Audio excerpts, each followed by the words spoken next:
filling tanks, and since Ashes is down, I figured today'd be a good day to do it. Ashes Codex is a hugely useful resource. I would recommend it at ashescodex.com. You can go to the build planner, plan out your entire build, and use it to kind of plan your skills and stuff. So I'm going to go through the skills I pick and the order I pick them in, so that we can cover the whys and the ins and the outs. So you start out with the base skills. Iron ore, of course, you always keep that up. Courageous is your auxiliary resource, as I guess we would say it. Grit, which you always want to keep up while you're in combat. It increases your physical mitigation by 10% for 10 seconds, can stack twice, so you'll keep up 20% mitigation. And then vengeance. So vengeance, you can cast it 3 times in a row and it will do a stun, but there's also a shielding portion of that, so I really don't like to use it as an interrupt or a stun. I like to keep at least one of them on cooldown, so that I'm utilizing the shield and keeping my cooldowns rolling, and then I'll hit it twice when I know I have some high incoming damage. From there, generally the first one I get, and these are out of order because I was clicking and rehearsing this, but shield assault is the first one I get. I do get the shield assault. I do not get the shield slam. I get the AoE portion of it for reasons. From there, I will go to enticing strikes. This hits everything in front of you, so you do some AoE and some cleave damage, but it also generates courage. And from there, I go to taunt. Let's put this back up. So it taunts the enemy, generates 2 times your maximum health for threat, and applies humiliated. Humiliated is damage dealt reduced by 15% on targets other than the applier for this effect, which is pretty big. Cleave damage on your fighters and your rogues and things of that nature is huge. From there, I will get pulverized, and then I will get relentless vengeance, which increases the shielding of your vengeance so that they are stronger. From there, we go into tremoring strike. Get the tremoring strike morph of it, not the tremoring bellows. I'm not trying to snare them in place. I want the interrupt. That is big into where I go to level. Okay, so I generally lead off shield assault, enticing strikes, and then my next leads into the next skill, intimidating aura.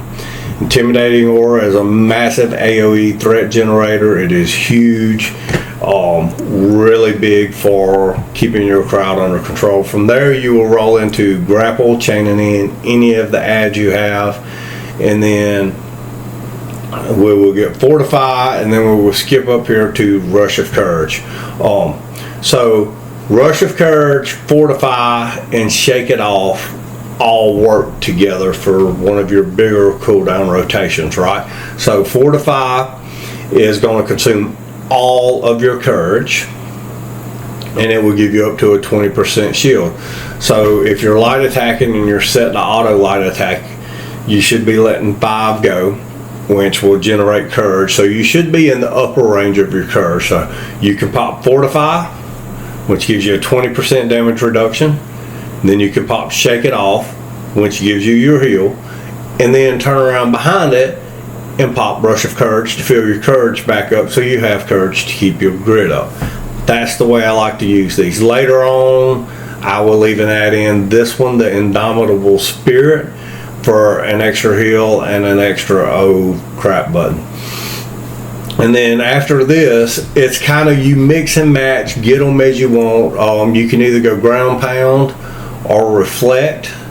I generally go with absorption field, indomitable spirit, then I like to go reflect, then I like to go ground pound, and then I like to fill in the rest of the skills, right? After that, it's kind of as your play style fits and as you want to pick them up. And this all, the order I pick these in do play into where I go to level. So jumping into that part of that, I'll do line hold and gather and do the commission board until about level 6, and then I'll go over to church. At level 6, you can farm the lower level of the church if you've got a good group. or you can go to the upper level.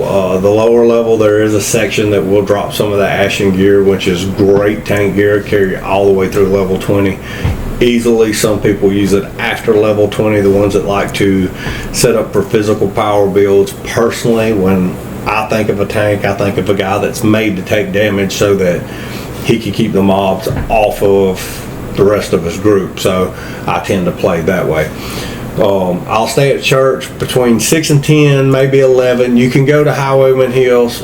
I've never really been big on Highwayman Hills. It was too popular, too many people there, too much of a chance of getting ads trained on you. So from church, I like to go over to Oak, stay there from 10 to around 15, 16-ish. It's really easy farming. So your Ember Springs right up around in this area. If you run around this corner up the back, there's a section you can climb up and run over, and you can run past the shaman, hop on the wall, pull 2 to 3 ads at a time. There's one big ad carrying a big 2-ender. You want to get him by himself, and this is where your skill order comes in. And the reason I picked them in the order I did is because he will do a spinning sword attack, kind of like the fighter, and you have to interrupt him or he pretty much wipes the group. Big damage, and it can happen really quick. So from there, I go over to ROS. I'll go there at around 15, 16-ish, and I'll stay there to 18, 20. You can even go on into 21. Just keep in mind your group needs to be within 5 levels of each other, and that, excuse me, it does drop the ashen gear there, so you can get a pretty decent tank set. From there, around 18, I like to go to Citadel of the Steel Bloom and stay till 21, 22-ish. There's a heavy armor set that drops there from the Humanoids. It is a fairly decent tank set. I'm leveling a fighter now to try out on it and see how it works, but that was my introductory tank set. I farmed that, and when I got the entire set, I went over to Carf at around 20, 21-ish. You could step on into Carf, and you can stay there to 25 if you want. Carf does have a really good tank set that comes from there. I still use it in almost everything. You farm it on the 3rd floor from the ads. It's fairly easy to farm. From there, you go over to Befallen Forge. You can go there about 23, 24-ish if you're only going to stay on the ads. If you're going to go with on into the boss, you can go. I went at 25. At 24, it's going to be a stretch unless you've got a full set of pretty good gear. You have to be pretty well geared.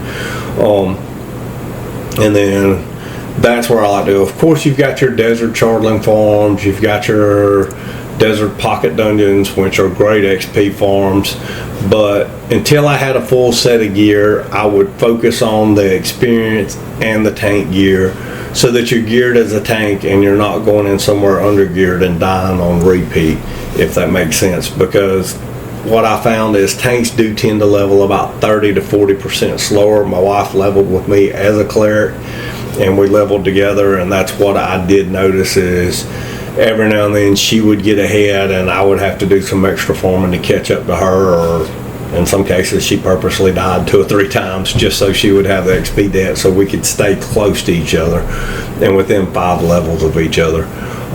Hope this helps. Hope to see you around Vera. Don't forget to hit like and share, and if you see me around town, hit me up.